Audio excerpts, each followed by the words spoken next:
Pour la suite, maintenant, à partir de la diapositive 13, si le patient refuse de prendre une médication, c'est quand même son droit, mais il faut inscrire sur le FADM que le patient a refusé avec la cote R. C'est très important de le documenter dans votre note d'évolution et les raisons du refus dans la note infirmière. Ça, c'est bon aussi pour votre propre protection, hein, de documenter que c'est le patient qui a refusé le médicament.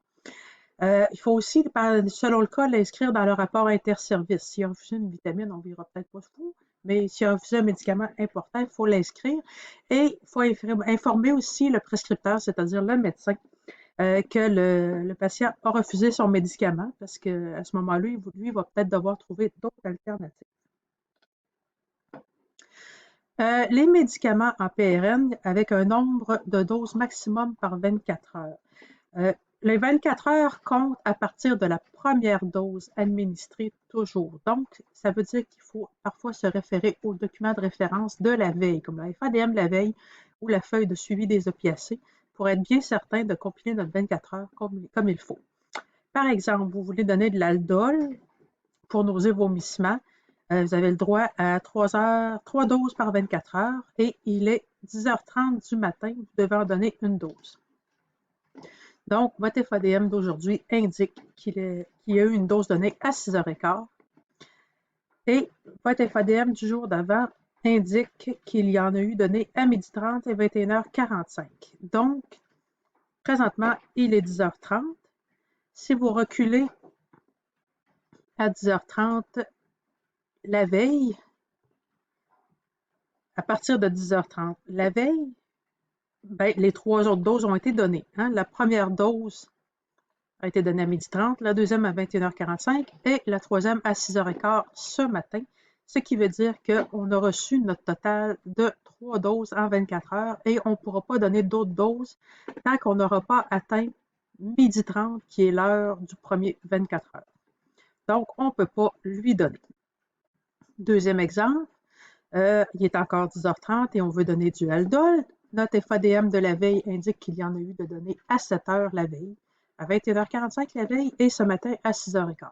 Donc, il est 10h30. Vous reculez à hier à 10h30, la veille.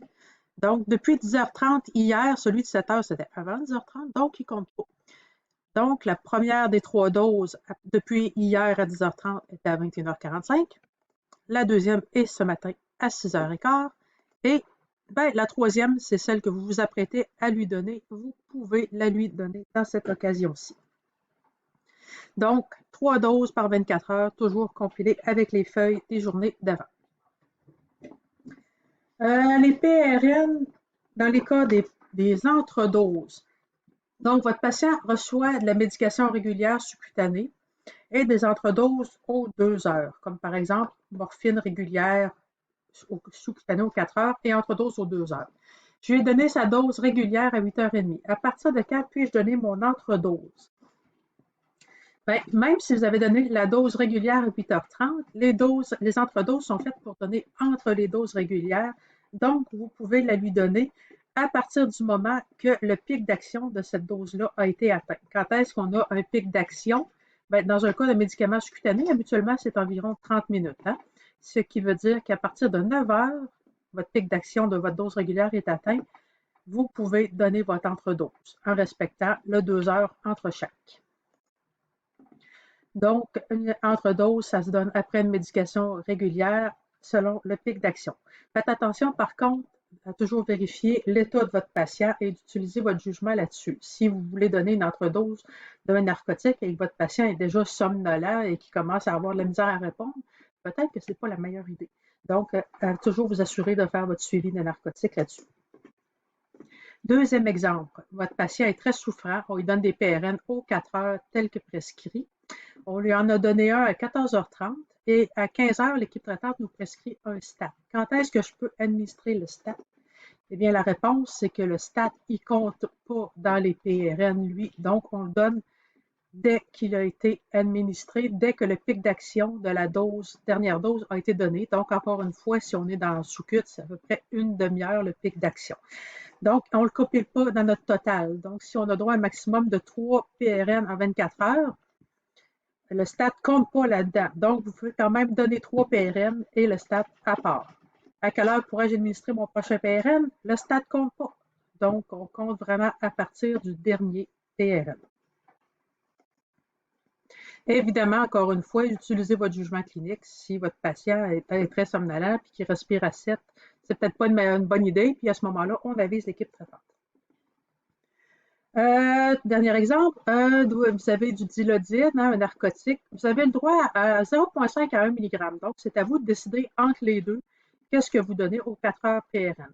Vous avez décidé de donner juste la demi-dose à 10h30. Quand est-ce que vous pouvez compléter votre dose au besoin, donc donner la deuxième moitié de 0,5 mg pour vous rendre au total de 1 mg? Bien, il faut respecter la règle du demi-intervalle. Donc ici, votre médicament, il est pour 4 heures. Donc, vous avez 2 heures à partir du moment que vous l'avez donné, 10h30. Donc, vous avez jusqu'à 12h30 pour donner la deuxième moitié, donc le deuxième 0,5 mg pour se rendre au total maximum de 1 mg. S'il est passé 10h30, on ne peut plus. Donc, passé ce délai-là, si votre patient est encore souffrant malgré tout, ben, avisez l'équipe médicale, puis il y aura peut-être lieu de faire des changements. Mais il ne faut pas tout simplement donner une demi-dose. Si j'ai complété ma dose, quelle administration que je me fie pour le prochain PRN? Ben, on se fie vraiment à la première dose qui a été administrée, celle de 10h30, et non la dose complétée. N'oubliez pas de toujours vérifier l'état de votre patient, dépression respiratoire hein, pour les narcotiques et pour les stats, et de faire les surveillances qui vont avec, et de vous servir de votre jugement clinique. Hein. On ne donne pas un médicament, même s'il est prescrit, si on pense qu'on va causer un tort à notre patient, on avise l'équipe médicale à la place. Les précautions contact, en fait, les mesures additionnelles, ça correspond aux précautions contact gouttelette, etc. Donc, comment procéder pour rentrer dans la chambre? Ça va être très important en stage, surtout avec le contexte actuel de COVID, on va être très pointilleux là-dessus. Donc, avant d'entrer dans la chambre, on se lave les mains et revêtir l'équipement de protection, donc notre jaquette, les lunettes s'il y a lieu ou la visière, sauf les gants. Donc, vous gardez des gants pas loin ou s'il y en a dans la chambre, vous les prendrez dans la chambre et vous gardez votre clé de pharmacie dans votre main. Vous ne pouvez pas la laisser en dessous de votre jaquette dans votre poche d'uniforme parce que si vous allez taponner en dessous de votre jaquette pour chercher votre poche dans votre poche d'uniforme, vous contaminez tout votre uniforme. Donc, il faut vraiment sortir votre clé avant de mettre la jaquette. Vous entrez dans la chambre. Vous prenez les petites lingettes de désinfectant. Vous ouvrez la porte de l'armoire de médicaments et vous désinfectez votre tablette avec la lingette désinfectante. À ce moment-là, vous allez pouvoir mettre votre FADM et vos roulettes de médicaments dans l'armoire de médicaments parce qu'elle va être considérée comme étant le seul lieu non contaminé de toute la chambre. Vous allez pouvoir préparer la médication. Après ça, vous mettez vos gants. Vous donnez vos médicaments à votre patient. Vous enlevez vos gants. Vous lavez les mains. Puis après ça, avant de toucher votre FADM, vous devez avoir lavé vos mains absolument, sinon vous contaminez votre FADM. Il y a un crayon, normalement, dans les chambres de précaution additionnelles, on doit laisser un crayon dans l'armoire à médicaments. C'est celui-là que vous utilisez et non pas celui que vous avez dans vos poches parce que vous allez le contaminer. Et de toute façon, vous ne pouvez pas aller fouiller en dessous de votre jaquette pour aller fouiller dans vos poches. Quand vous avez terminé, vous redésinfectez la tablette rabatteur de l'armoire, votre cartable, la partie extérieure, puis la clé avec la lingette désinfectante et vous allez pouvoir déposer tout ça à l'extérieur de la chambre sur le chariot ou la tablette qui est en dehors pour ensuite procéder au retrait de votre équipement de protection individuelle comme on vous l'a montré.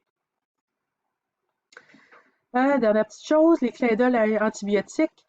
Si un patient a un antibiotique intraveineux et qu'on passe à l'antibiotique Péros, ben, la première dose du Péros correspond à l'heure qui aurait été prévue pour l'intraveineux, mais peut-être idéalement une petite affaire avant, étant donné que Péros prend un peu plus de temps à être absorbé.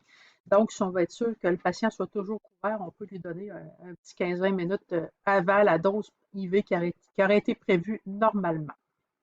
Sinon, en dernier recours, ben, c'est sûr que si on ne l'a pas reçu, il va falloir attendre que la pharmacie nous le livre, certainement. Les tubulures intraveineuses, toujours les rincer parce qu'il reste du médicament dans votre tubulure, donc on veut que votre patient ait la dose complète. C'est vraiment obligatoire. Comment on procède avec la pompe B-Brown? Vous enlevez le mini-sac dans lequel il y avait le médicament. Vous rincez avec 50 ml d'une solution compatible, donc vérifiez sur le tableau laquelle qu'il est. La plupart du temps, ça va être le NaCl. Dans votre menu de votre pompe, vous allez dans les fonctions spéciales, programme nouveau Piggy Bag. Ils vont vous demander si vous utilisez la bibliothèque de médicaments. Vous allez choisir quelque chose qui s'appelle intermittent. Et là, vous inscrivez rinçage et vous gardez le même débit que votre administration du médicament. Donc, vous passez votre 50 ml au complet pour avoir le médicament au complet et en même temps, ça va avoir rincé aussi votre cathéter là, CIV. Donc, c'est tout. À bientôt.